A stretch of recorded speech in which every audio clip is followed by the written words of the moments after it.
김대장의 튜닝쇼 대장상가. この番組はご覧のスポンサーの提供でお送りします。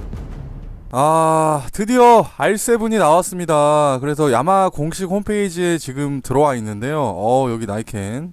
모터사이클 슈퍼 스포츠 카테고리에 YZF R1M, YZF R1, YZF R7, YZF R3 요렇게 이제 라인업이 형성이 됐는데요. 아쉽게도 R6가 이제 단종이 됐죠. 유로5로 넘어오면서 R6가 단종이 됐고 희대의 명차였는데 R7으로 이렇게 새롭게 나왔습니다. 일단 한번 들어가 보겠습니다. 와, 강렬한데요. 포스가 확실히 R6의 디자인이 계보를 잇는 그런 이제 좀 디자인이 돋보입니다. 코너를 도는 모습이 이게 첫 장면에서 이렇게 나오는데요. 어쨌든 이제 뭐 레이스 머신이라는 그런 걸 좀 강조하기 위해서 요 사진을 좀 강조한 것 같아요. 채택한 것 같아요. 보시면은 되게 블루 색상, 야마 이제 레이스 블루 색상이죠. 레이스 블루 색상의 그런 메인 컬러를 띄고 이렇게 좀 나왔습니다. 그래서 일단 영상 한번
와, 진짜 끝내주게 잘 만들었네요. 일단은 BGM 자체가 몰입도가 상당하고 그 이제 BGM에 맞춰서 이렇게 장면 전환이 되는 부분들이 굉장히 좀 인상 깊은 그런 이제 오피셜 영상이 아닌가 이렇게 좀 생각이 됩니다. 어쨌든 이제 그 여기 중간에 보시면은 2022 R7, 2021 R3, 2020 R6 요 포지션 삼각형 요렇게 나오는데요. R3가 좀 더 그 포지션이 좀 높고 R6가 살짝 밑에, R7이 좀 중간쯤에 되어 있어서 R6가 좀 공격적인 그런 포지션이 좀 나오긴 하죠. 7이랑 그렇게 큰 차이가 없습니다. 어쨌든 이제 레플리카 같은 경우에는 이 포지션에 따라서 공기의 저항을 좀 덜 받기 위해서 이렇게 좀 숙이면서 타는 바이크인데 굉장히 설명을 깔끔하게 되게 잘한 것 같아요. 영어로 돼 있어서 저도 뭐 크게 제가 뭐 알아들을 수 있는 건 없는데요. 한글로 번역된 걸 봐야 되는데 보시면은 차폭도 R1이랑 R3랑 R7이랑 비교했을 때 R7이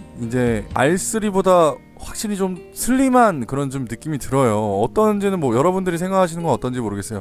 전폭이 좀 좁으면 뭔가 바이크가 존재감이 좀 작아 보일 수도 있는데 실제로 느꼈을 때 R3보다 좀 더 슬림하게 나왔다라는 거. 뭐 그 외에 이제 풀 LCD 계기판을 탑재를 했고 웬만한 거는 이제 그 기존 영상에 나왔던 이제 데이터를 좀 재탕을 한 것 같아요. 재탕을 한 듯한 느낌이 들고 일단 좀 살펴보겠습니다. 일단은 제일 눈에 띄는 거는 이 이제 전면 헤드라이트겠죠. 요 전면 헤드라이트와 이제 가운데 요 LED 라이트가 이렇게 좀 자리 잡고 있습니다. 요게 이제 기존 R6의 그런 모습인데요. 그 R7은 여기 가운데 LED 라이트가 또 탑재가 돼 있는데 얘는 여기가 비어 있죠. 모르겠어요. 저는 개인적인 생각이지만 요 가운데 LED 라이트가 하나가 더 있다라는 게 좀 이제 야간 주행시나 이럴 때 장점이 될 수도 있을 것 같아요. 제가 봤을 때는 R3 디자인도 그렇고 R6 디자인도 그렇고 요번에 나오는 R7도 거의 비슷합니다. 예, 거의 비슷하고 크게 뭐 조금씩 이게 좀 달라진 건 있겠지만은 확실히 좀 둔한 이제 옆에 조명 카울의 요런 그 사이드 부분을 조금 더 날렵하게 이렇게 좀 뽑아냈다. 굉장히 좀 신형 같은 느낌이 좀 들어요. 그래서 이 가운데 LED 라이트가 어떤 역할을 할지 좀 야간 주행 시에는 좀 더 잘 보이겠지만 뭔가 이제 멀리서 봤을 때는 전면 전체적인 디자인을 좀 해칠 수도 있다라는 좀 느낌이 좀 들고, 어쨌든 이게 봤을 때는 이제 LED 라이트가 이렇게 쨍하게 나오잖아요. 그래서 오히려 없는 게 저는 더 나을 수 있겠다라는 생각이 좀 들거든요. 아마 R 시리즈 모델은 20년 이상 수천 명의 라이더를 스릴이란 무엇인가를 가르쳐줬습니다. 그렇죠. 예. 흔히들 그런 얘기를 많이 하잖아요. 뭐 야마 R6가 굉장히 인기가 많았던 게 그 쥐어짜는 맛도 맛이지만은 이 코너링에서 상당히 좀 민첩하게 좀 빠져나올 수 있는, 컨트롤하기 굉장히 포지션이 좀 이렇게 빡세기 때문에 컨트롤하기 굉장히 좀 재밌는 미들급 바이크 하면은 R6가 제일 먼저 떠오를 정도로 우리나라에서도 뭐 굉장한 인기를 얻었죠. 그 네이밍 밸류에 맞춰서 R6에 맞춰서 R7이 나왔는데, 어쨌든 이제 실제 가격까지 나왔고 실제로 뭐 라이더들의 반응은 냉담할지, 아직 뭐 나온 지 그렇게 오래되지 않았지만 좀 대중적으로 다가가려는 그런 야마하의 그런 좀 포부가 아닌가. 그래서 제일 중요한 가격, 예, 여러분들 미쳤습니다. 1220만원이에요. 네. 저도 좀 이 가격을 처음에 보고 놀랐는데 제가 좀 늦었어요. 예, 요 리뷰를 하는 것 자체가 좀 늦었는데 1220만원이에요. 야마 MT 시리즈가 얼마죠? 1077만원이네요. MT07 신형이 1077만원이니까 가격 차이가 그렇게 없는 거예요. 예, 그렇게 크지가 않은 거예요. 제가 봤을 때는 MT07이랑 동일한 엔진이죠. 동일한 엔진이기 때문에 요게 좀 이제 R6의 그 사기통 배기음 소리에 좀 취해서, 야마하면은 어쨌든 이제 배기음 소리가 굉장히 듣기 좋잖아요. 그래서 이 2기통으로 이제 R7이라는 MT07 크로스플레인 2 엔진을 가지고 2기통이라는 엔진을 가지고 이렇게 R7을 만들었는데 실질적으로 제가 봤을 때는 실망하신 분들이 더 많으실 거라고 저는 생각을 해요. 대신에 이 가격을 들었을 때 기존의 R6가 1688만원이거든요. 거의 뭐 400만원 이상 다운되었기 때문에 이 부분에 있어서 이 정도 가격이면 솔직히 우리 입장에서는 반박을 할 게 없다. 네, 사실은 솔직히 뭐 1000만원대 중반, 1000만원대 중반까지도 생각을 하고 있었는데 1220이면 굉장히 공격적인 가격이거든요. 그래서 기존 R6가 이제 1600만원대였기 때문에 솔직히 좀 이렇게 싼 가격은 아니었어요. 그래서 1220이면은 충분히 이종소형을 취득을 하시고 뭐 R3를 알아보시는 분들도 덜어 있겠지만은 1220만원이면은 R7까지도 좀 노려볼만 하다, 좀 요렇게 좀 생각을 좀 드립니다. 그리고 MT07 자체가 평이 그렇게 나쁘지가 않아요. 예, MT07 자체가 연료 탱크가 좀 작긴 하지만 굉장히 좀 이제 2기통 엔진으로서, 예, 토크감도 토크감이지만 부족함이 없었거든요. 예, 고속에서 부족함이 없었고 그 엔진을 갖다가 이 가격에 만들었다? 뭐 반박할 게 없다라고 저는 생각합니다. 솔직히 얘기해서. 스펙을 보시면 동일합니다. 689cc 4스트로크 DOHC 4밸브 수랭 2기통이죠. 보어 스트로크는 80mm에 68.6, 그 다음에 압축비는 11.5대1, 최고 출력 54 8750rpm, 최대 토크 67 6500rpm, 트랜스미션은 6단 습식 다판 클러치 6단이죠. 서스펜션은 이제 앞뒤 가야바 서스펜션을 채택을 했네요. 브레이크는 이제 듀얼 디스크, 리어는 이제 싱글 디스크, 298mm, 후면은 245mm, 타이어는 120에 70, 뒤는 이제 180에 55. 네, 이 정도면 뭐 충분하죠. 그래서 길이가 이제 2070, 넓이가 705.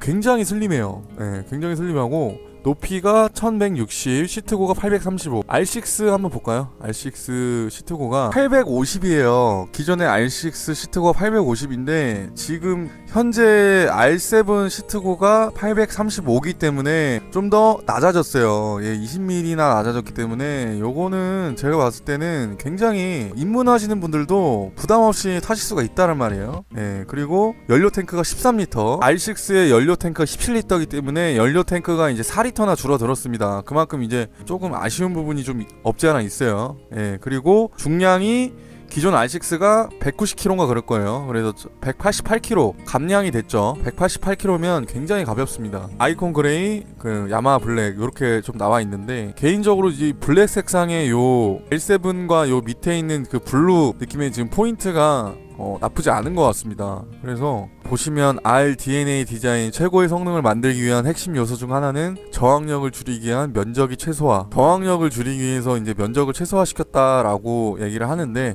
CP2 엔진이 컴팩트하고 견고한 엔진 덕분에 야마하 R7은 보다 슬림한 차체로 개발될 수 있었습니다. 스포티한 라이딩 포지션으로 부드럽게 공기를 가르며 달릴 준비가 되어 있습니다. 어쨌든 뭐 공기 역학적인 디자인을 채택을 했다 뭐 그 얘기를 하는 것 같고, 그리고 브렘보 레디얼 마운트 프론트 브레이크 캘리퍼 이렇게 돼 있는데 확실히 이제 브렘보를 써서 당연히 뭐 높은 제어성과 강력한 제동력을 선사하겠죠. 예, 그래서 브레이크는 크게 뭐 의심할 여지가 없습니다. 브리지스톤 S22 타이어가 장착이 돼 있고 경량 프레임을 썼네요. 퀵시프트 이게 옵션입니다. 네.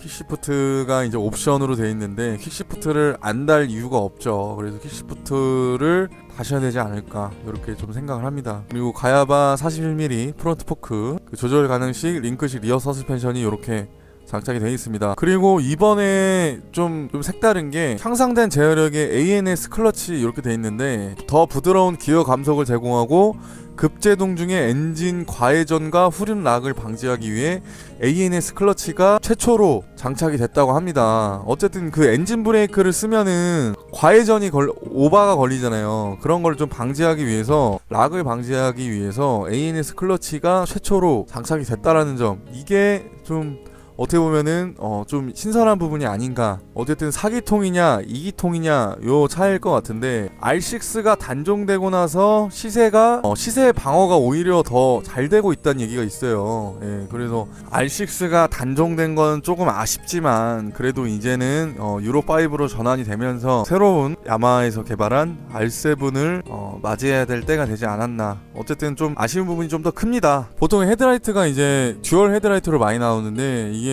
트리플 헤드라이트 같은 경우에는 이게 좀 약간 이질감이 좀 느껴져요. 사실상 좀 이렇게 호불호가 좀 많이 갈리는데, 저 같은 경우에도 요 가운데 헤드라이트 때문에 양 옆이 좀 죽어 보이는, 포스가 좀 죽어 보이는 좀 느낌이 좀 들어요. 이제 야간 주행 시에는 좀 더 선명한 시야를 볼 수 있지 않을까. 그냥 흉내만 낸 게 아니라 본격적인 그런 이제 레이스 머신으로서 R6와 거의 포지션도 동일하고 전체적인 이제 쉐입이나 이런 부분들도 많이 닮아있기 때문에 공도보다는 이제 서킷에서 좀 더 빛을 발휘할 수 있는 그런 바이크가 아닌가 이렇게 좀 생각을 하고 있습니다. 요 뒤태가 이제 가면 갈수록 이렇게 꼬리가 올라가는 디자인이죠. 네, 그래서 R6랑 거의 동일한 요 이제 테일라이트와 공기가 이제 흐르는 요 덕트까지 동일하게 좀 적용이 된 게 오히려 좀 뭔가 R6의 팬들을 굉장히 의식해서 만든 게 아닌가. 완전히 다르게 만들었다라고 하면은 얘는 완전히 다른 차라고, 실질적으로 이제 2기통과 4기통은 완전히 다른 차긴 한데 거의 뭐 생긴 것도 비슷하기 때문에 기존에 R6를 타셨던 분들이 R7을 접했을 때 좀 이질감이 좀 덜할 것 같다는 좀 느낌이 좀 들고요. 최고 출력이 이제 73.4마력이에요. 예, 뭐 그래서 출력에 대한 그런 이제 목마름은 전혀 느끼지 못할 것 같습니다. 예, 확실히 이제 2기통이냐 4기통이냐 그 차이인데 속력이 다가 아니거든요. 어쨌든 이제 속력도 속력이지만 요 이제 레플리카와 이제 4기통을 타는 이유 중에 하나가, 4기통을 우리가 좋아하는 이유 중에 하나가 머플러 배기음 소리가 웅장하기 때문에 되게 이제 좋거든요. 웅 하면서 이게 좀 좀 올라가는 소리가 좋은데 2기통은 확실히 그래도 좀 고동감은 좀 있지만 확실히 조금 아쉽다. 4000rpm에서 5000rpm 정도에서 충분히 좀 재미를 느낄 수 있는 그런 MT07과 동일한 엔진이기 때문에 재미가 없다거나 그러진 않을 것 같습니다. 근데 아까 뭐 얘기한 스릴을 즐길 수 있다? 이런 거는 조금 본인이 좀 타기 나름인 것 같아요. MT07도 평이 그렇게 나쁘진 않았는데 확실히 이제 연료 탱크가 좀 작아서 그게 좀 아쉬웠는데, 이번에도 연료 탱크가 작기 때문에 좀 장거리 주행 시에 좀 기름을 많이 넣는다든가 그렇게 좀 해야 될 것 같아요. 이런 미들급 바이크를 좀 알아보시는 분들에게 650R을 탈 것이냐 아니면 야마 R7을 살 것이냐, 요게 이제 경쟁 구도로 가는데, 제가 좀 느끼는 건 뭐냐면 그 가와사키 650이 출시를 했잖아요. 가와사키 650이 이제 출시를 했었는데 그게 좀 어쨌든 이제 가와사키 650도 2기통이기 때문에 가격은 괜찮았지만 가와사키를 타시는 분들 사이에서는 그다지 오래 타시는 분들을 제가 못 봤거든요. 뭐 따로 또 4기통으로 기변하시거나 뭐 지천이나 아니면은 뭐 결국에는 이제 식사하러 가시거나 뭐 이런 식으로 좀 이렇게 오래 좀 거쳐가는 듯한 느낌이 좀 들었는데, R7은 모르겠습니다. 그 야마 R6가 워낙 성공을, 판매량도 좋고 그 타이틀을 걸고 나왔다라고 하면은 좀 더 지켜봐야 될 것 같습니다. 어쨌든 저는 뭐 디자인은 크게 얘기할 게 없네요. R1이 2380이니까 가격 차이가 진짜 어마어마하게 나는 거예요. R1은 리터급 바이크 중에서 그나마 그래도 좀 저렴한 편인데 가격 차이가 진짜 어마어마하게 나는 겁니다. 야마 R7에 대해서 이렇게 간단하게 좀 살펴봤고요. 여러분들의 생각을 자유롭게 댓글로 남겨주시면 감사하겠습니다. 오늘은 여기까지 하겠습니다.